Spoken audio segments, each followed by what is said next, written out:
the next stage would be, well, finishing the artwork first off, obviously. Once the artwork's done, we can then lacquer the bike. So this is what's going to happen in the next stages, really. We can then lacquer the bike. It's going to have two forms on there, so it's going to have a matte lacquer on the blue side and on the blue bulk areas, and it'll have a gloss lacquer on the artwork side, or on the arty areas, or on the airbrush areas. So all of this will be a gloss lacquer. The gloss lacquer will make it shine up, basically. So what I'm doing now is just going in and making this all look a little bit more three-dimensional, getting more detail in there, which then just makes it sharper. Makes Chris's job a little bit easier when he's videoing, because his camera's confused with all the blurriness.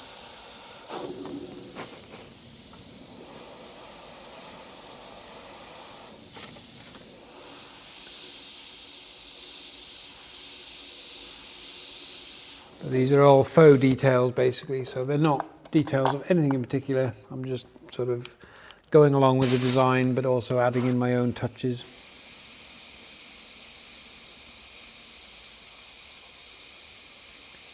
And we'll actually come back and sharpen everything up even more as we work on it.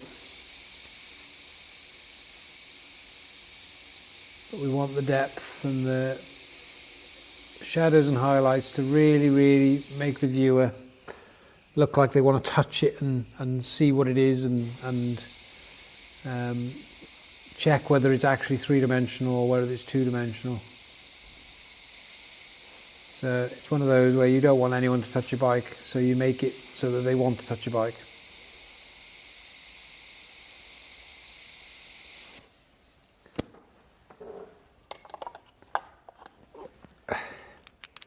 So just working on these details now.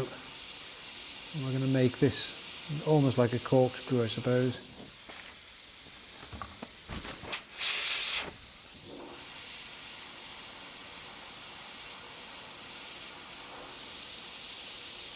It'd be like a drill bit going up to that orange thing, whatever that is.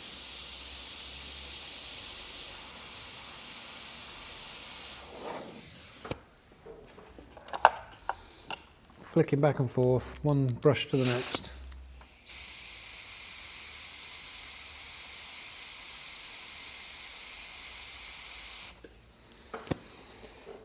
There we go. No, actually, we'll keep the white.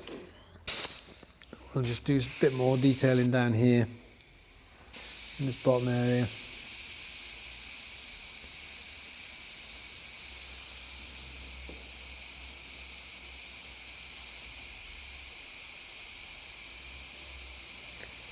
So with these colours, we've got candies in here. So I was mentioned earlier about the Intercoat Clear. With these candies, if I, for example, on this orange area where it's candy, if I spray white on there, you've just seen the white go on there, it stays white. Whereas on here, because there's a candy, as I spray white on there, you'll see it actually turns yellow. So what I can do, and I will do now, so that it'll help us sharpen up, is I can stick an Intercoat Clear on that, which will then seal that candy in. If I can see, there you go. So we've got what's called a balancing clear. And that's just literally, it'll just seal that candy in, stop that bleeding through, and mean that if I add white to it, then it'll actually be white. It's called balancing clear. So what I'm going to do, mix it in this pot. So again, it's not like lacquer as such. It's only a barrier. So what I'll do is I'll spray that on.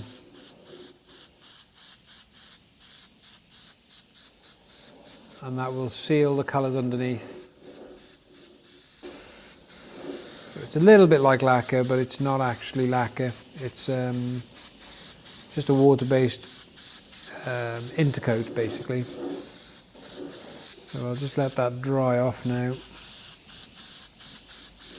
And then when we go back in, any of the whites we put on will stay white, but any of the other colours will also be stronger as well. Not quite gone off enough to show it properly, but if I let that dry, it'll actually make the white stay white on that yellow bit. And we'll work on somewhere else and we'll come back to that in a moment. And link those two together with some sort of shaft.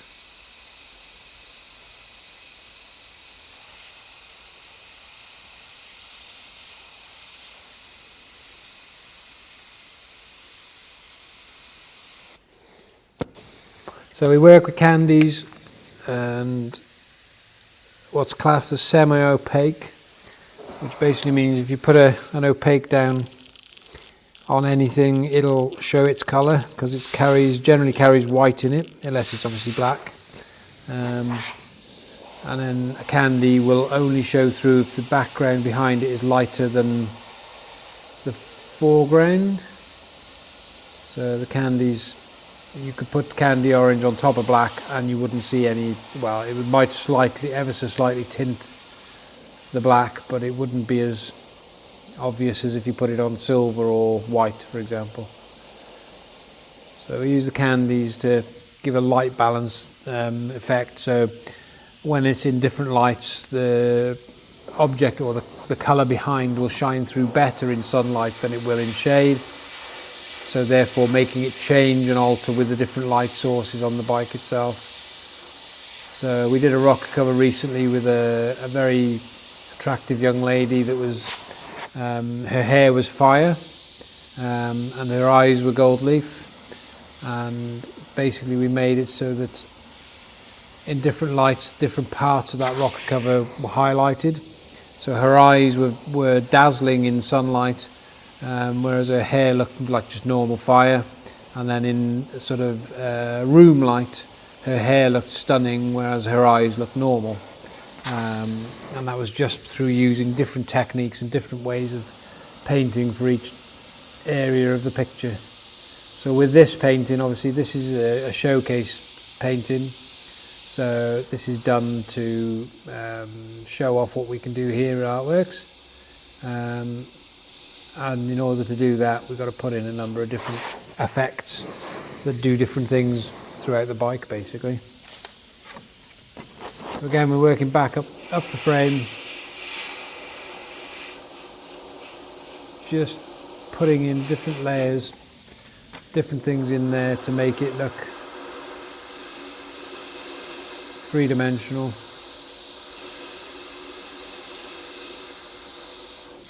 And a lot of it will come to life once it's been lacquered, as I say. So we're going to sink the chain that we were discussing earlier. The chain will go in behind whatever this thing is. So we'll put a shadow in there. Obviously once we do the gold leaf we'll make that shadow strong before it.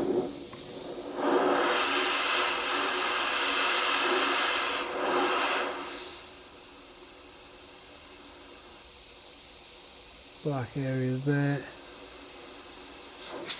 I think what we'll do is we'll fill that middle bit in with the blue.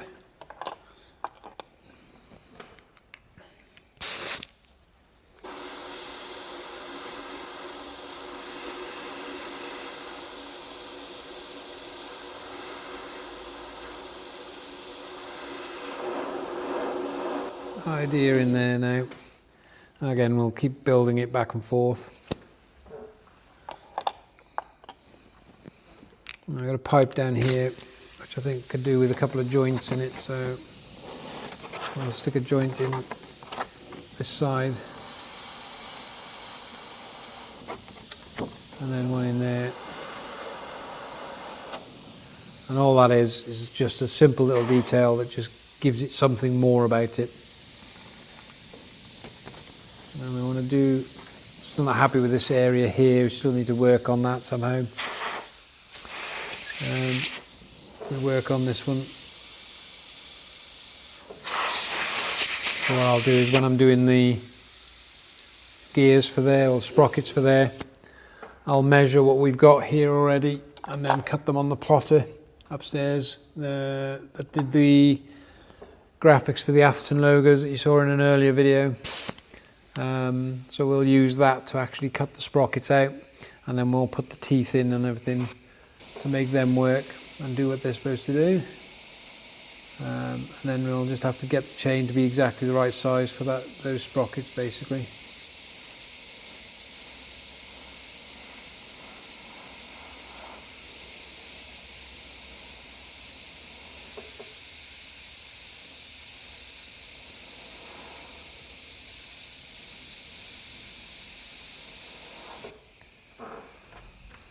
I'll just sit back a little bit and just have a look. It's almost missing an area there, isn't it?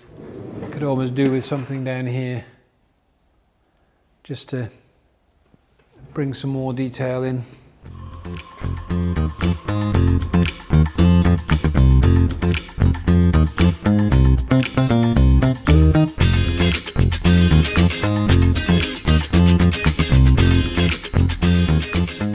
This is our G-Technique bike ceramic. So this is a ceramic coating, chemically bonding to your frame for the ultimate frame protection.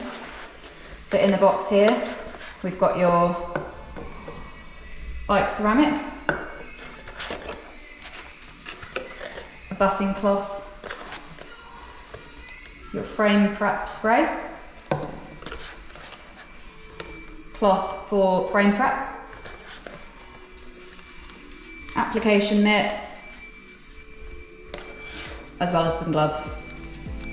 Right, so this is Steph. She's actually applying the ceramic coating from G-Technique.